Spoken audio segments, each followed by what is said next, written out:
Hello students, welcome back. Previously, we went through a couple of extremely important examples. We get an abelian group of order n through this process by getting remainder class. And this way, we get a non-abelian group of order n factorial.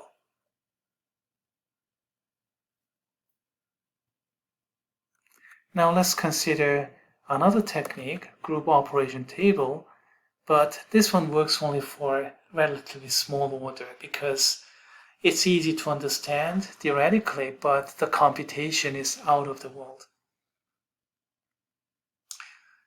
Basically, we do the same thing as the binary operation table, and this xi star xj comes at ij entry. So first one here is row, and second one there is the column. And there are three key techniques to work out. Number one, first row and first column, they're easy because we are just multiplying by identity element. So multiply E, multiply by E, multiply by E, all the same, this way and that way. That's easy. Second, no duplicate entry in any row of column. And this will turn out to be very, very useful, just like Sudoku puzzle. But exactly why? That's because of the cancellation rules, actually. You see, if y and z are different, then x star y and x star z must be different. So in the same row with same x row, and if you have same entry in two different columns, something is wrong. Because if you have same entry, x star y, x star z are the same, then they must come from the same column. But if you have two different columns, then it's not right. Same goes for right cancellation rule for column. I'll show you that in a moment, but let's complete this. The position of E is symmetric because we have commutativity for multiplicative inverse, right? So xi times xj is E, then xj times xi must be E as well. So these two must be symmetric. The others may not be symmetric. If we have non-abelian, then they're not symmetric. But for E, they have to be. And the second rule, the cancellation, that's going to be important. And let's look at some examples. Let's see. The very first example, oh, that's too trivial. If you have just order 1, then we have just one element, and E star E is E, and that's right here. No problem. Too simple, too trivial. Now, order 2, you're going to get like this, and then you have EA, because E is identity. If you multiply by E, to the left or to the right, we have to have the same thing. So same thing copy, same thing copy. And then how about this one here?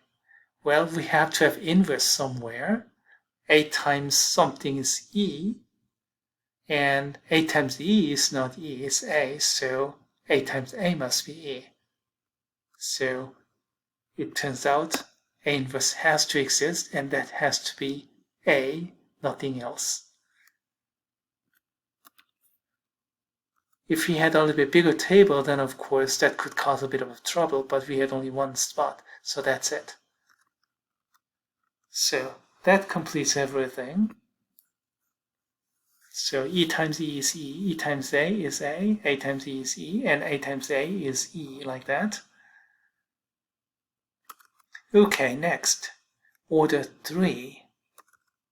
So basically, let's see, here, before filling anything out, how many possibilities out there? There are 2 choices for each block, and there are 4 of them. So we have 2 to the 4th power. So there are total 16 possibilities out there. So you can create 16 binary operations. But only one of them qualify as a group. Now in this case, let's see. There are 9 spots, and then we have 3 choices each. So we have 3 to the 9th power, so we have this many possible outcomes. You can consider that many binary operations. Now among them, which one is a group, and how about the rest? Well, let's see. Times z, let's see, let me copy and paste this. Ooh, that's bad. Okay, that's better. Times z, so E, A, B, and A. That was easy. And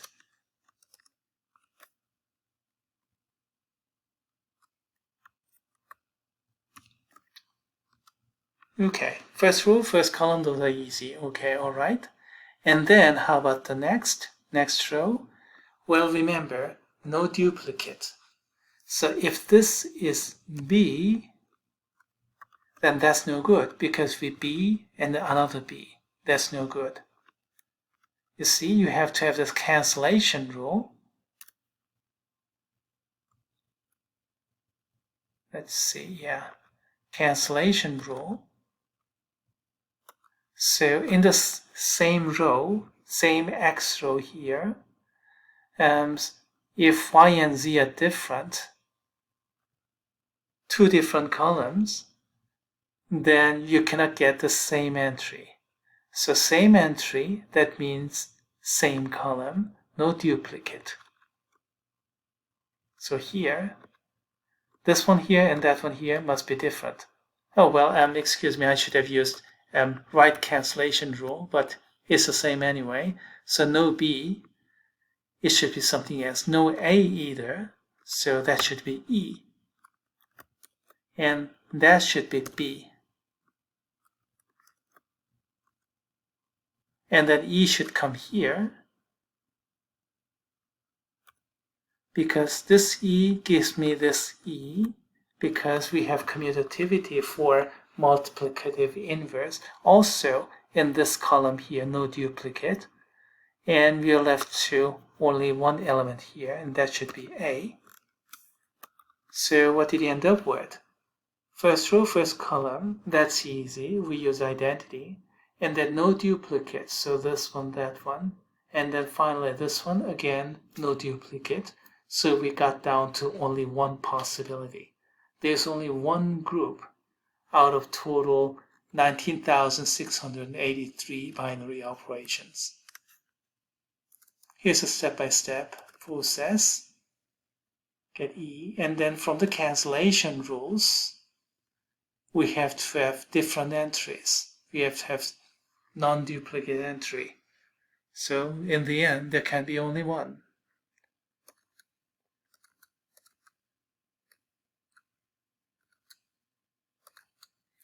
Okay, do we have enough time for another? Group of order 4. Okay, all right, how about that? We have 4 to the 16th power. So here, let's duplicate this. And then originally, actually, we don't really have these either, because for general binary operations, we don't have to have identities either. So how many binary operations can you think of? Each box here can have 4 possible choices, E, A, B, C. So 4 to the 16th power, there are that many possibilities. There are that many binary operations. Among them, how many groups? And how many abelian groups? Well, first row, first column, those are easy because E is an identity. Now, no duplicate rule, so we have to consider something here in this row. And then, because of that, I can consider E here, or E here, or E there. Okay, in each case, how do we develop? In the first case is right here. E here, and then I cannot have C here. No duplicates. So CB like this, that's the only possibility. And same goes for the column. Okay, I cannot have B here, that's wrong. Has to be CB like this, and has to be CB by no duplicate rule. And then what we do in these four, well, if E comes here, and then this will be A. If E comes here, that will be A. So you're going to get two possibilities. Look at blue. E comes here, and that will be A. A comes here, and E comes here, and that will be A. So we have this or that in the end. How about this case or that case? Well, first case, E is here. Then by no duplicate rule, we have to have CB. Because if I have C here, we have a problem. So C must go here, CB. And then E have to go here because of the symmetry of E. And then we have to have B there. And then how about the other four here? I cannot have E here because no duplicate, no E there either. E should be here. And then consequently we have A, yeah, like this. No duplicate rule, so just like Sudoku puzzle, you can work it out. Similar thing goes here. If we have E, then no duplicates, so no B here, so B should go here. So BC, and like this, BC and E. And the other four here, let's see. E cannot come here, here, or there because no duplicate rule. E must come here only. Let's take that. And then no B, so it should be AAB. So we have 1, 2, 3, and 4 possibilities of groups. So here they are. Now, are they all okay, or do we have to go further? How do we check the associativity? And that's going to be a big problem because associativity, I mean, we have to get triple A, B, C, and then work out X, Y, Z, I mean, and then the X, Y, Z can be any of those E, A, B, C. Oh my goodness, how do we check all those? So checking associativity through brute force method is not something you want to do. Something you have to find another method to reduce it down. As a matter of fact, it turns out that this, and that, second, third, and fourth are equivalent. You see, last two of these two, you obtain by switching B and C and renaming them. So these two are the same. Switch B and C and rename, rearrange, and you get one from the other. And this one here, switch A and B, you're going to get these two. Switch A and B and rename, then you're going to get these two. Please check. So these three are actually equivalent just by renaming. This one's different. So in the end, we get these two. This one is obtained by, this one is easy. We already studied this remainder class, so it's Z4. And this one, Z2 times Z2 in terms of Cartesian product. So we do mod 2 operations to first component and also to the second component. For example, let's see, things like this one here. 1 plus 1 is 0 because 2 is congruent to 0 in Z2. 0 plus 0 is 0 like that. How about something like this? 1 plus 1 is 0, 2 is 0, 0 plus 1 is 1, kind of like that. And I left those red and blue to where they were to make sure that this is actually the same as the first. And then this one here will turn out to be the same as this, the last one. So in the end, there are two groups, and they're both abelian. As for bigger numbers, good luck.